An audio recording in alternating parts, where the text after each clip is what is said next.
estamos hablando acerca de el conocimiento de Dios. Veremos cómo Dios se revela a través de la naturaleza. En el estudio anterior nosotros aprendimos que ningún hombre puede encontrar a Dios mediante su propio esfuerzo. El hombre solo lo encuentra cuando éste decide revelarse, o sea, cuando Dios quiere darse a conocer.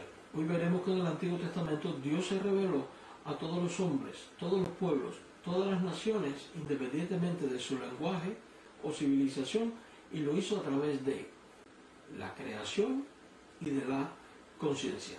A esto es lo que los teólogos han llamado la revelación natural. El pueblo de Israel en el Antiguo Testamento creía que Dios se revelaba de varias maneras. Una evidencia de este concepto teológico lo encontramos en las páginas del Antiguo Testamento. En el Salmo 19, versículos del 1 al 4, y en el Salmo 97, versículo 6, la Biblia enseña que los cielos cuentan la gloria de Dios y el firmamento anuncia sus loores y que no es oída ninguna voz. O sea, en otras palabras estamos diciendo que Dios podía conocerse mediante el mundo de la naturaleza, que el mundo, o sea la naturaleza, mediante su hermosura y su orden, sin hacer uso de palabra o lenguaje, proclama o revela la gloria de Dios. Estos textos podrían usarse para comprobar aquellos conceptos filosóficos que son utilizados para probar la existencia de Dios, conocido como cosmología y teleología, en el trabajo de la teología sistemática y en el trabajo de la filosofía de la religión. También vemos que la multiplicidad de los idiomas del mundo y su inaccesibilidad no son una barrera para que los hombres de todos los tiempos, de toda civilización y cultura puedan conocer a Dios.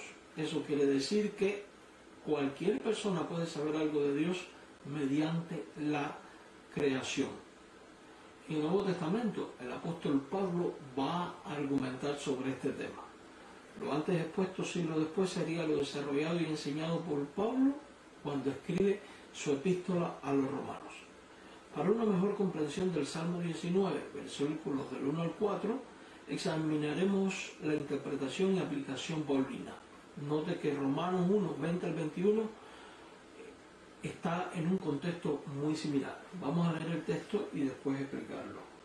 Romanos capítulo 1, versículos 20 y 21. Dice así el apóstol Pablo: porque las cosas invisibles de él, su eterno poder y deidad, se hacen claramente visibles desde la creación del mundo, siendo entendidas por medio de las cosas hechas, de modo que no tienen excusa. Pues habiendo conocido a Dios, no le glorificaron como a Dios, ni le dieron gracias, sino que se envanecieron en sus razonamientos, y su necio corazón fue entenebrecido. En esta porción de la Biblia, el apóstol Pablo enseña que las cosas invisibles de Dios, en este caso son dos: su poder y su deidad, han sido revelados de manera clara. Lo sabemos porque él dice, se hacen claramente visibles. En segundo lugar, vemos que el poder de Dios y su deidad ha sido revelado desde el principio de todo a todos los hombres, porque en este texto dice que desde la creación del mundo Dios se ha dado a conocer. O sea, Dios se ha dado a conocer desde Génesis 1:1. En el principio creó Dios los cielos y la tierra. En tercer lugar, vemos que el poder de Dios y su divinidad son entendidos por medio de la creación. Dice literalmente el Salmo 19, en los versículos del 1 al 4, que por medio de las cosas hechas fueron conocidas estas cosas, valga la redundancia. Con la revelación de Dios por medio de la creación, deja a los idólatras y también a los no evangelizados sin excusa para la práctica de su idolatría, paganismo o maldad, dado que los cielos cuentan la gloria de Dios.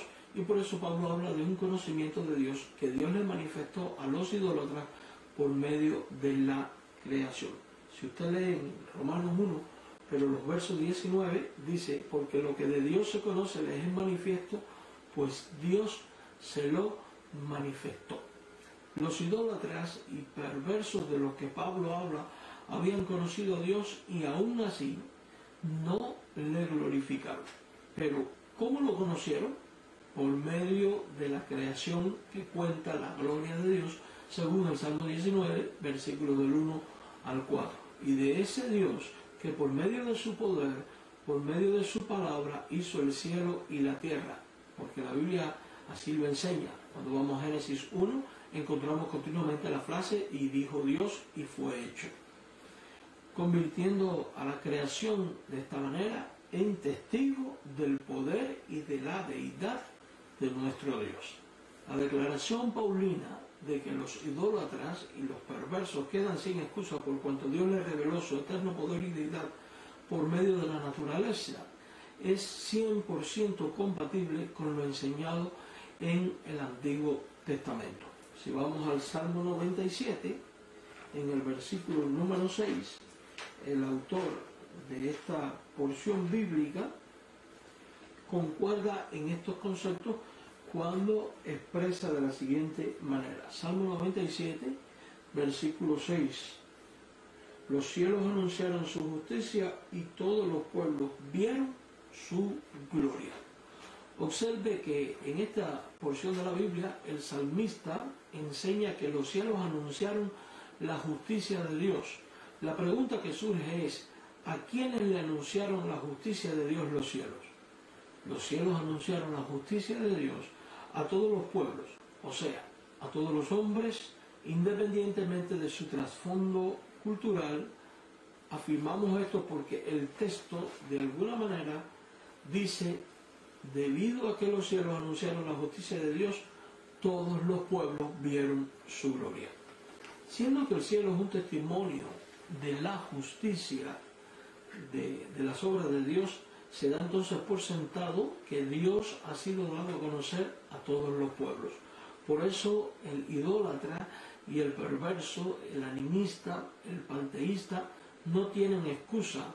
Es por eso que la ira de Dios se revela desde el cielo contra ellos, como dice Romanos capítulo 1, versículo 18.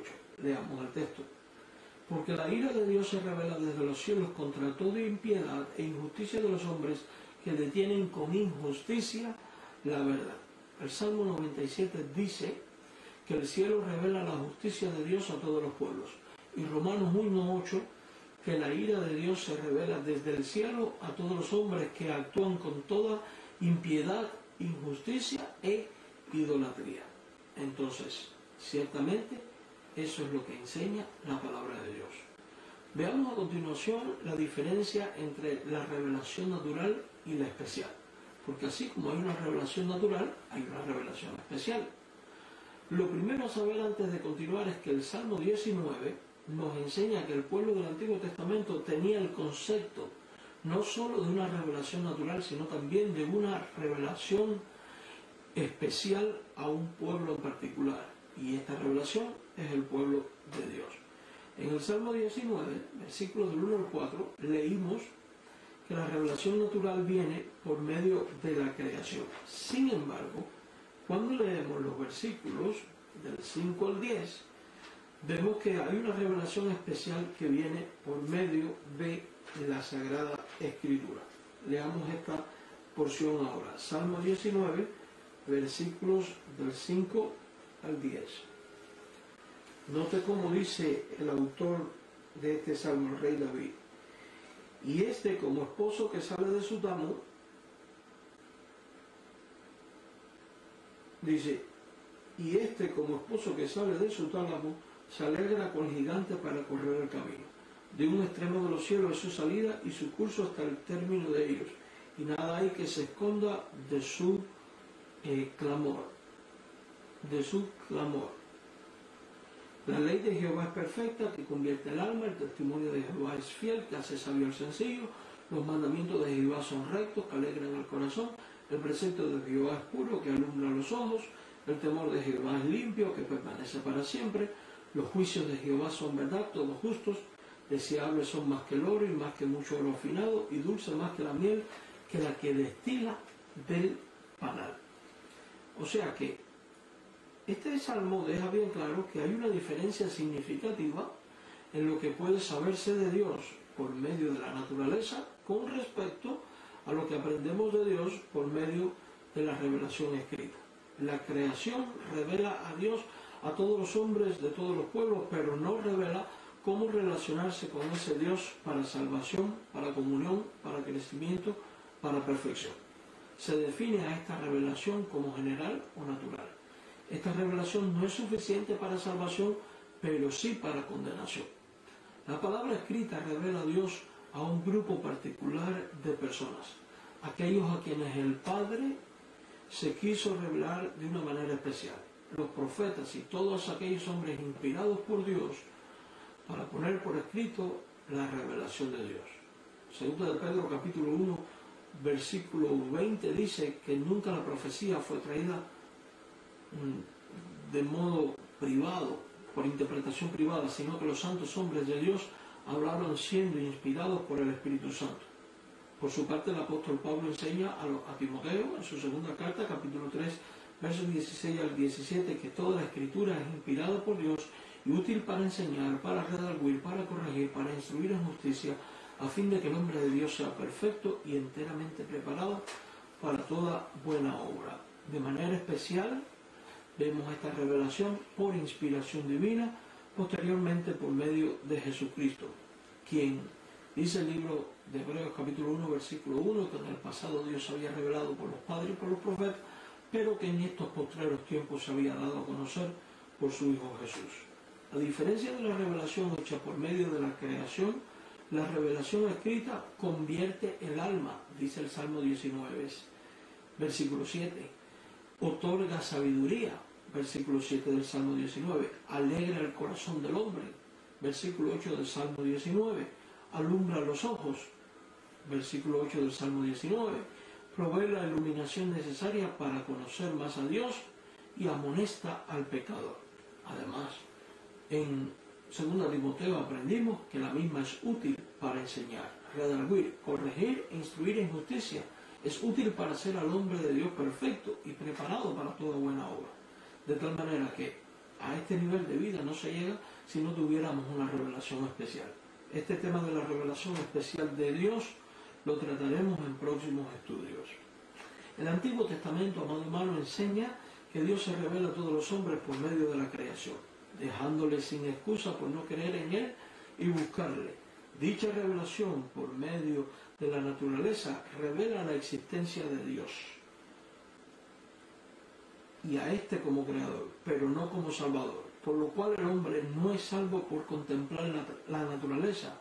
No podemos hacer otra cosa que afirmar con el Antiguo Testamento lo interpretado por el Nuevo, que hay una diferencia significativa entre lo que puede saberse de Dios en la naturaleza y lo que puede saberse de Dios por medio de la revelación escrita, y más específicamente a través de Jesucristo. Por medio de la naturaleza contemplamos a Dios como creador, pero por medio de la Escritura contemplamos a Cristo, y por medio de Jesucristo contemplamos a Dios como Redentor y Salvador. La primera, o sea, la revelación natural, condena. La segunda, la revelación especial, me permite el conocimiento para salvación, porque ella da testimonio de Jesucristo. El Señor les bendiga.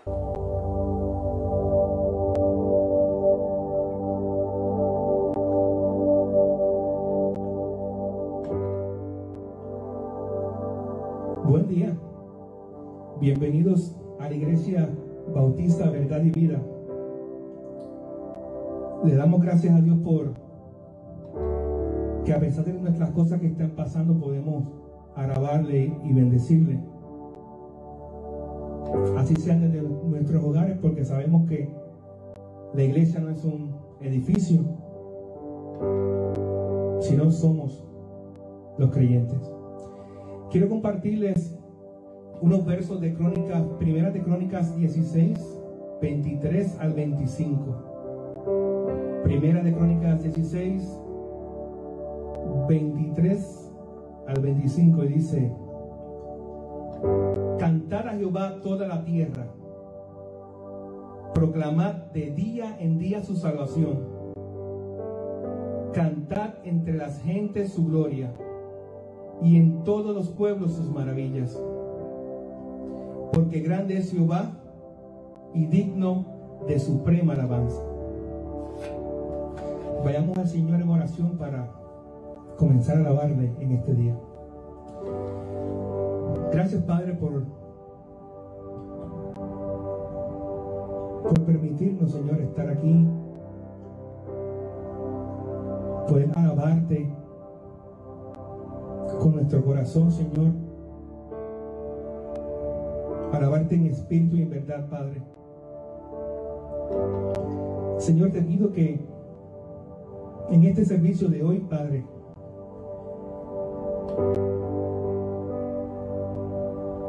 nos bendiga, Señor, con las alabanzas, Padre, y también con el mensaje que tienes para nosotros.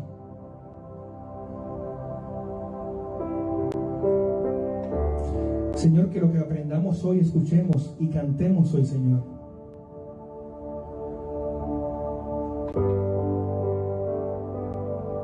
salga de nuestros corazones, Padre. Tómalo, Señor, como ofrenda a ti, Señor. Porque sabemos, Señor, que aquella cruz, Padre, fue por nosotros, Señor. Sabemos que tú vives, Señor. Sabemos que vienes, Padre, y estaremos contigo, Señor, por la eternidad alabándote. En el nombre de tu Hijo Jesús, Señor. Amén.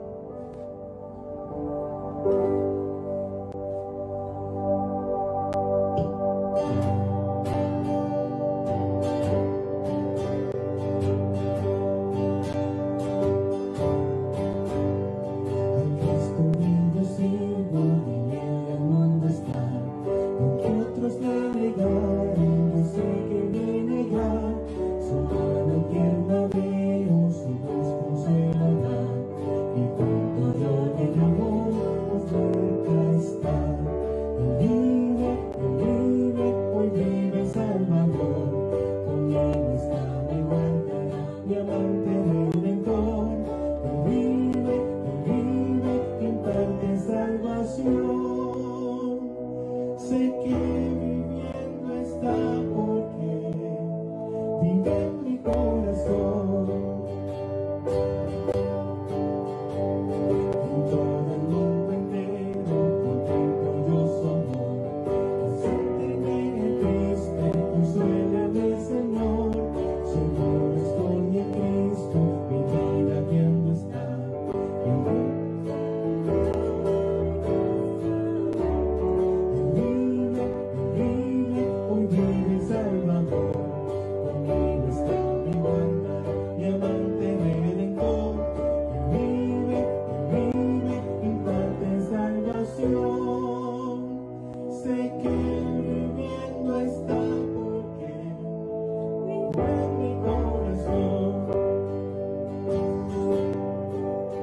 tiempo de alabanza. Vamos entonces al estudio de la palabra de Dios en esta mañana. A raíz de todo esto que estamos viviendo a causa del coronavirus, se ha hecho común que los pastores estén transmitiendo sus mensajes, su predicación a través de las redes sociales, a través de videos, a través de Facebook, YouTube. Y eso es admisible porque es como una epístola, podríamos decir, en video en vez de escrita. El apóstol Pablo hizo uso de los medios sociales para enseñar y para instruir. Sin embargo, estoy mirando, y con temor y con temblor quiero compartir este estudio, estoy mirando que en las redes sociales también hay un grupo de pastores e iglesias bautistas, vamos a decir así, que están celebrando también la Cena del Señor de manera virtual. Me refiero al hecho de que se congrega el pastor, o solo, o con 2 o 3, con aquellos que le han acompañado en la dirección de alguna alabanza, y celebran la Cena del Señor e invitan a la audiencia a participar supuestamente en espíritu desde sus hogares. También he visto que otros le piden a los presentes que saquen vino y pan y que después de su oración cada quien lo tome. Pero la pregunta que surge ¿es esto correcto? ¿Es correcto la celebración de la Cena del Señor por Internet? Para responder a esta pregunta debemos plantearnos otras 3. ¿Qué es la Cena del Señor? ¿Quiénes deben participar de la Cena del Señor? ¿Quién o quiénes deben administrar la Cena del Señor? Oremos buscando la dirección de Dios. Padre, gracias por este tiempo. Danos tu consejo y danos tu sabiduría. Ilumínanos para tratar este tema tan delicado. En Jesucristo. Amén. Antes de comenzar quiero aclarar que mi intención no es juzgar ni condenar a nadie. Simplemente confrontar un error y exponerlo a la luz de la palabra de Dios, a fin de perseguir que los que estén en su error sean corregidos y vueltos a la práctica conforme a la Escritura. La primera pregunta que nos ocupa es ¿qué es la Cena del Señor? La Cena del Señor, amados hermanos, es uno de las 2 ordenanzas establecidas directamente por nuestro Señor Jesucristo en vísperas de su muerte y dada a la Iglesia para su observancia. La Cena del Señor fue ordenada por Cristo como una celebración perpetua hasta su venida. Quiere decir que hasta que Cristo venga, la Iglesia debe de celebrarlo. En Lucas 22, verso 19 leemos: tomó el pan y dio gracias y lo partió y les dio diciendo: esto es mi cuerpo que por vosotros es dado, haced esto en memoria de mí. Presta especial atención, haced esto. Quiere decir que la cena es algo que debe realizarse. En Lucas 11, versículo 26 leemos: entonces va y toma otros... en 1 Corintios 11, versículo 26, nosotros, en el contexto de la enseñanza paulina, leemos las siguientes palabras: así pues, todas las veces que comieres este pan y bebieres esta copa, la muerte del Señor anunciáis hasta que Él venga. Esto nos muestra la perpetuidad de la Cena del Señor. Fue observada por la naciente iglesia de Jerusalén a mandato de Jesucristo y después en obediencia por los apóstoles. O sea que los creyentes de la iglesia de Jerusalén obedecieron esta ordenanza dada por Cristo y, reunidos el primer día de la semana, como parte de su estilo de vida como iglesia, celebraban la Cena del Señor. Vamos a Hechos capítulo 2, versículo 42.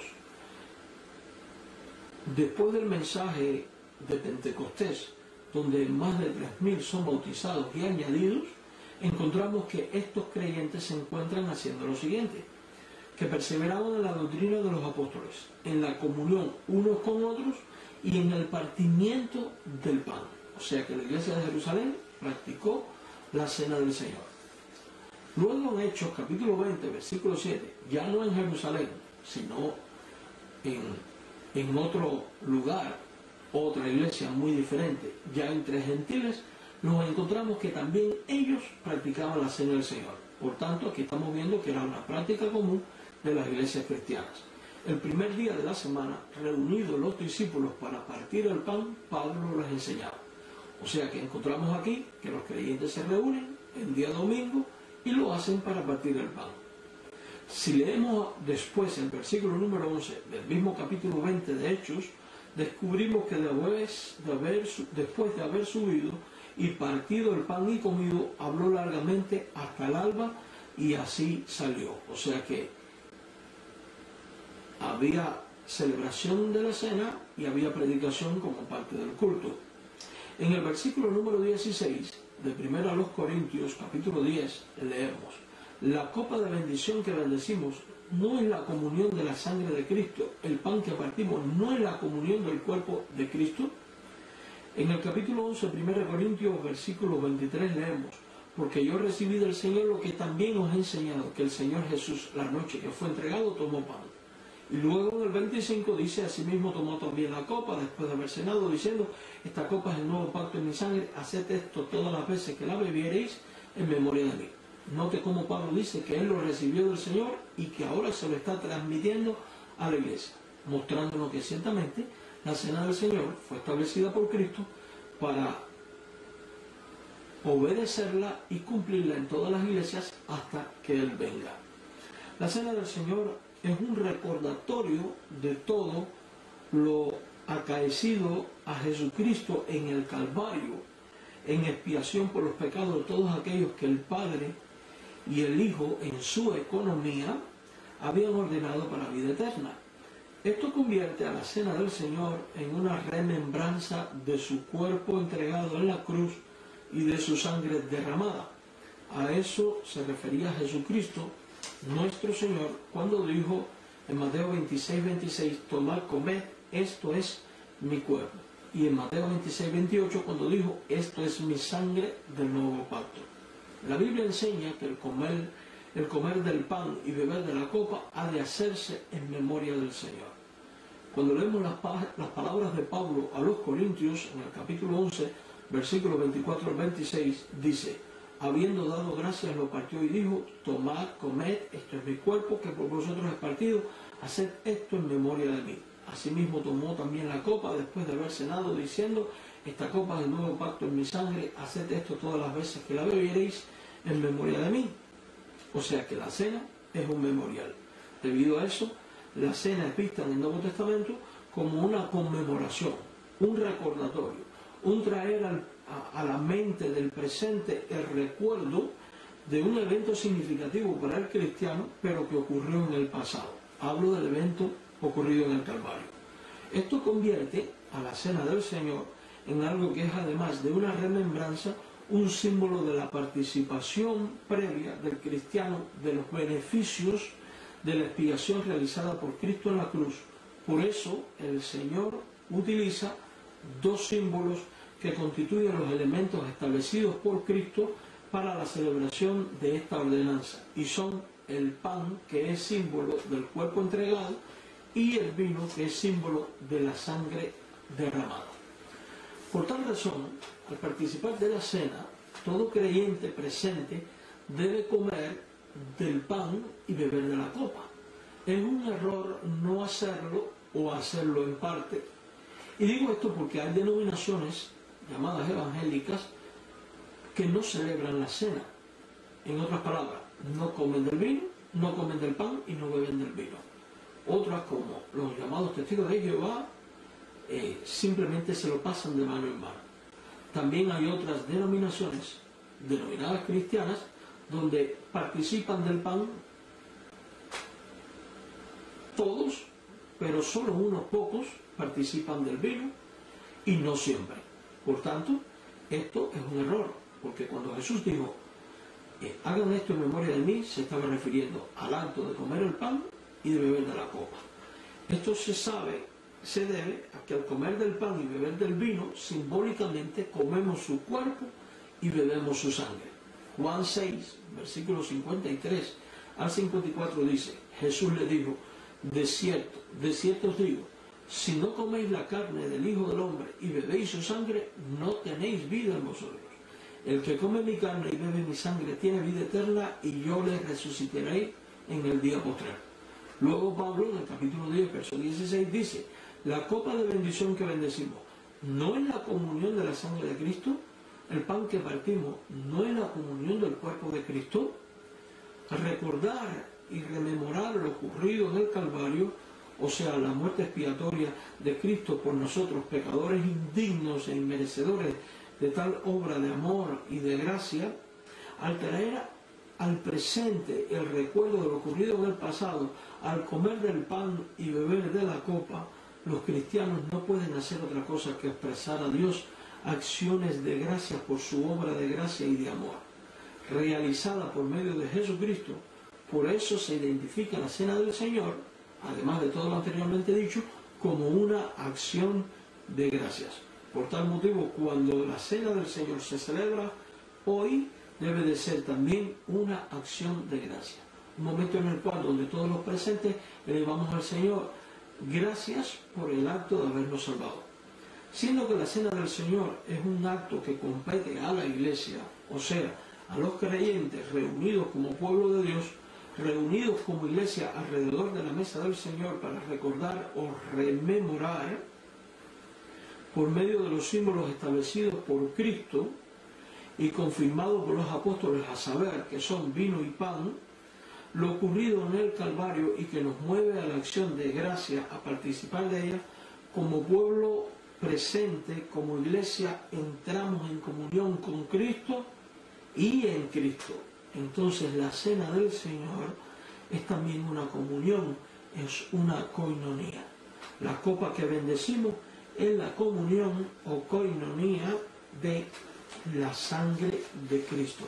Así lo enseña 1 Corintios 10:16 cuando dice, la copa de bendición que bendecimos no es la comunión, o sea, la coinonía de la sangre de Cristo.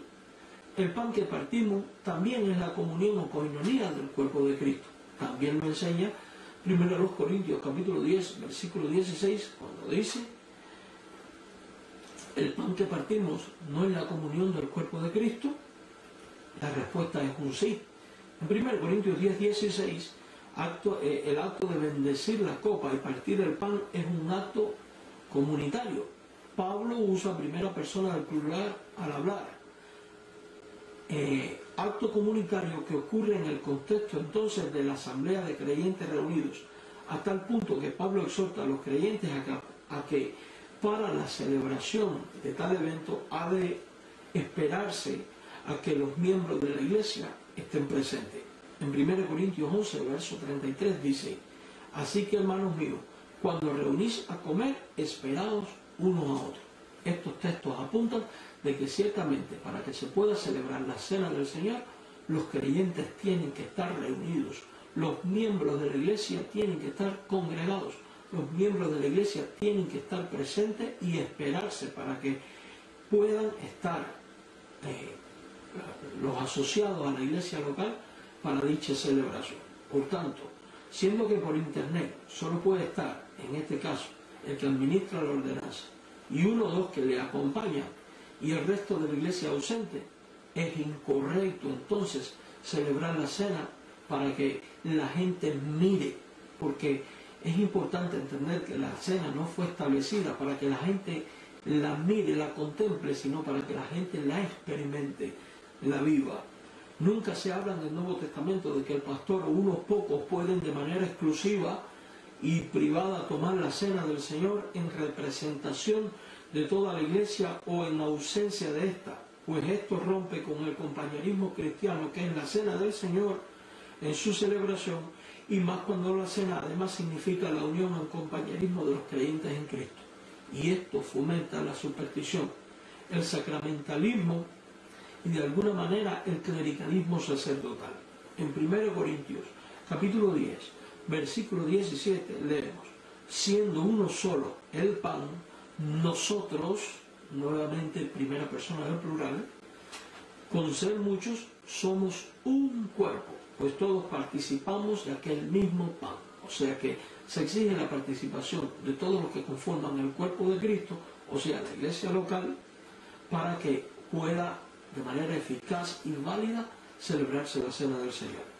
Este texto de 1 Corintios 10:17 enseña que la unidad y compañerismo entre todos los miembros se ve al participar todos de un solo pan, o sea, del mismo pan. Por eso no nos extraña que Pablo mande a que se esperen, siendo que una supuesta celebración de la Cena del Señor en un grupo privado con un enfermo o una escuela que no es una iglesia u otro contexto que no sea el de la iglesia local, una boda, un funeral, en tiempos de crisis por la internet como vemos hoy, tales prácticas no son sostenibles por la Biblia y por ende son erróneas. Y los que tales hacen, si quieren vivir en conformidad a lo enseñado en la palabra de Dios, han de volverse de su error y abandonar dicha práctica. La segunda pregunta que nos ocupa es: ¿quiénes deben participar de la Cena del Señor? En este asunto es el Nuevo Testamento el fundamento de nuestra fe. Al leer sus páginas, descubrimos que todos deben participar de la Cena del Señor. Pero estos todos que deben participar deben de reunir una serie de requisitos establecidos por Dios. ¿Cuáles son esos requisitos?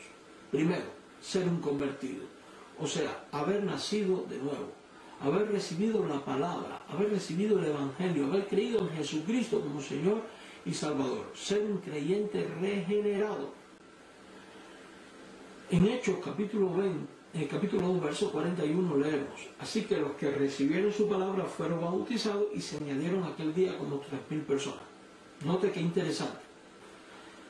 Los que se bautizaron fueron los que recibieron la palabra.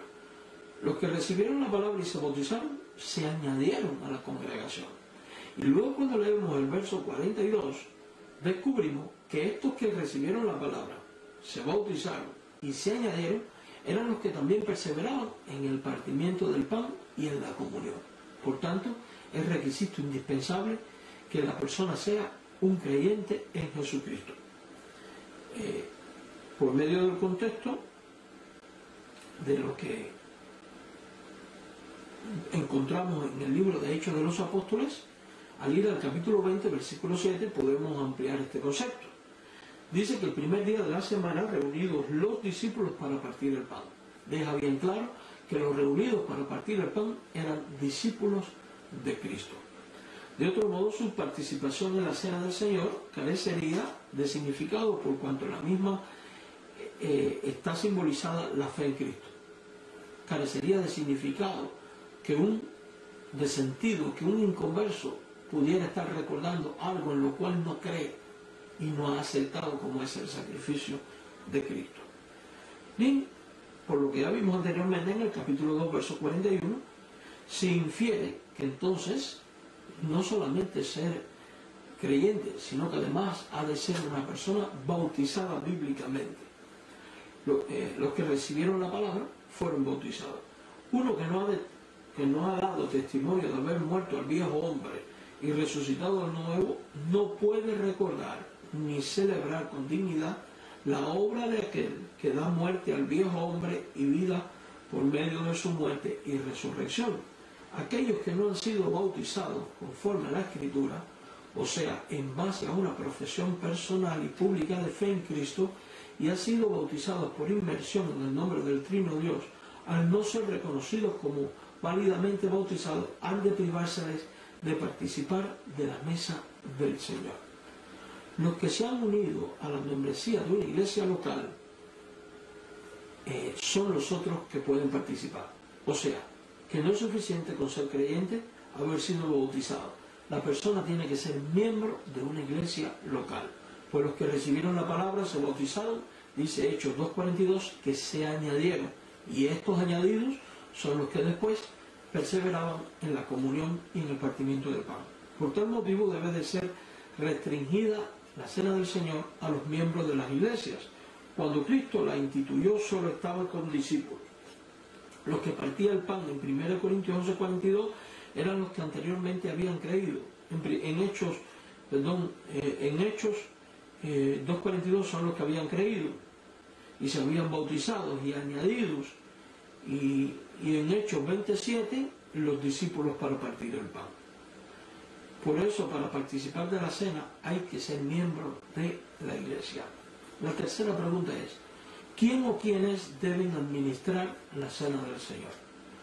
Al examinar Hechos 27 y 1 Corintios, capítulo 11 al 14, tenemos que reconocer que la celebración de la cena del Señor ocurre dentro del marco de la iglesia o asamblea reunida. Cuando la iglesia no está reunida, nadie está facultado para celebrar la cena del Señor. En Troas, por ejemplo, los discípulos estaban reunidos para partir el pan. En Hechos 27 lo dice así, reunidos los discípulos para partir el pan. Los problemas con respecto a la cena del Señor en la iglesia de Corinto surgía cuando ésta se reunía para celebrar esta ordenanza como iglesia, lo cual infiere que para que ocurra la ordenanza tiene que haber congregación de los santos afiliados a esa iglesia local. En 1 Corintios 11:18 el texto de alguna manera nos deja saber que para celebrar la cena de la iglesia, la misma debe de estar reunida. Dice el texto, pues en primer lugar, cuando os reunís como iglesia, oigo que hay entre vosotros división y en parte lo creo. Fíjense, cuando os reunís como iglesia, o sea que un requisito es estar reunido. Entonces, cuando la iglesia no se puede congregar, no se puede celebrar la cena del Señor. No podemos hablar de una celebración vía internet donde el resto lo que hace es observar. Eso es un espectáculo. Eso no es participar de la cena del Señor. En 1 Corintios 11:33 deja claro que los problemas ocurrían durante la reunión. Por tanto, para que hubiera cena, para que haya cena, tiene que estar presente la iglesia. 1 Corintios 11:33 dice, así que hermanos míos, cuando os reunís a comer, esperaos unos a otros. O sea que celebrar la cena implicaba la reunión de los santos, implicaba la reunión de la iglesia. La pregunta entonces es, ¿qué es la iglesia? Es el cuerpo de creyentes en Cristo bautizado y libremente asociado como una asamblea local en un lugar determinado y específico para cumplir la misión de Dios y sus propósitos dentro de una estructura de orden administrativo debidamente instituido, reconocida y organizada conforme a lo enseñado en la palabra de Dios. Una célula no es la iglesia. Una reunión de creyentes comunes de porque fui a visitar a este o al otro no es una reunión de la iglesia. Sentarse para hablar de la Biblia con alguien no es una reunión de la iglesia. Celebrar la cena por internet o por video no es la reunión de la iglesia. En lo absoluto, no lo es. Reunirse creyentes en un colegio no es una reunión de la iglesia. Reunirse creyentes en un hospital con un enfermo no es una reunión de la iglesia. La reunión de la iglesia es cuando ésta, como congregación, debido a su orden, se congrega para ejecutar la misión de Dios. Por todo lo anteriormente dicho, vemos que es a la iglesia local a quien Cristo le ha ordenado observar la cena del Señor. Y por ende, esta y solo esta es la única guardiana de la ordenanza, incluyendo la cena del Señor. Por tal motivo, la observancia de esta debe realizarse en el contexto de la asamblea o reunión de la iglesia local con sus miembros presentes. Por todo lo anteriormente dicho, es que creemos que la cena del Señor no ha de observarse en reuniones privadas, bodas, funerales, con un enfermo, solo, entre familia o un cuerpo particular de personas. No debe celebrarse tampoco la cena en cualquier contexto ajeno o fuera de la reunión de la iglesia local, como asamblea. Por eso es importante observar la cena del Señor, por eso es impropio, observar la cena del Señor en capillas privadas, universidades, a menos que en la misma exista una iglesia formalmente establecida. Escuelas, eventos populares, convenciones, reuniones familiares, en hospitales, con un enfermo, a solas, en un seminario, de visita privada, en rituales de bodas, estudios bíblicos o células, porque una célula dijimos que no es una iglesia, o por internet, ya sea en tiempo regular o en tiempos de crisis. Por eso creemos que quienes están haciendo estas celebraciones vía internet incurren en gran error y han de abandonar dichas prácticas. Nuestros antepasados bautistas, hombres reconocidos por su piedad, erudición y sanidad teológica,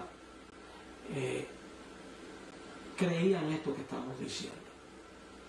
Quiero citar a 3 teólogos bien conocidos. El primero, Bancroft, cofundador del Seminario Bíblico Bautista, en su libro Fundamentos de Teología Bíblica escribe, hablando de la Cena del Señor: para nosotros es suficiente decir, en general, que estas son ordenanzas de la Iglesia y que por lo tanto no tienen que ser administradas o guardadas en asambleas promiscuas o por individuos, sino por la Iglesia en la asamblea local regular, y de acuerdo con el patrón provisto por el Señor Jesucristo.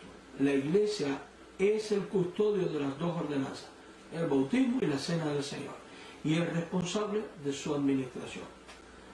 El pastor Lassie, pastor bautista y profesor de teología por más de 35 años en México, en su libro Manual de Teología Sistemática escribe: no tenemos ni un ejemplo en todo el Nuevo Testamento de la celebración de la cena por un grupo de individuos que no sea la Iglesia. La cena no es una ordenanza particular, no es una ordenanza en que un grupo de cristianos que no sea una Iglesia de Cristo pueda celebrar. Según la enseñanza del Nuevo Testamento y la práctica de los cristianos primitivos, la cena debe ser siempre una celebración por una iglesia congregada. No es necesario que sea en el templo, pero sí es necesario que sea la iglesia congregada, aunque fuera en otro lugar. Para la legítima celebración de esta ordenanza, tiene que estar presente la congregación. Lo que llama la celebración familiar de la cena no tiene autoridad alguna. Lo que llaman la celebración familiar de la cena no tiene autoridad alguna. La idea de que es necesario llevar los elementos a una casa particular para que unos pocos individuos en su capacidad particular celebren la cena con un enfermo es una superstición y no una enseñanza bíblica. Charles Spurgeon escribió, hablando de la cena: debe celebrarse en la iglesia reunida. No se trata de una observancia en solitario por parte de cada individuo. Solo cuando se está en compañía se puede anunciar la muerte del Señor. Creo que estas citas dan respuesta a la interrogante planteada en este sermón. ¿Es correcto celebrar la cena del Señor por internet sin la congregación presente? La respuesta es un no. No es correcto. Solamente cuando estamos congregados como iglesia. Que el Señor me bendiga.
Él.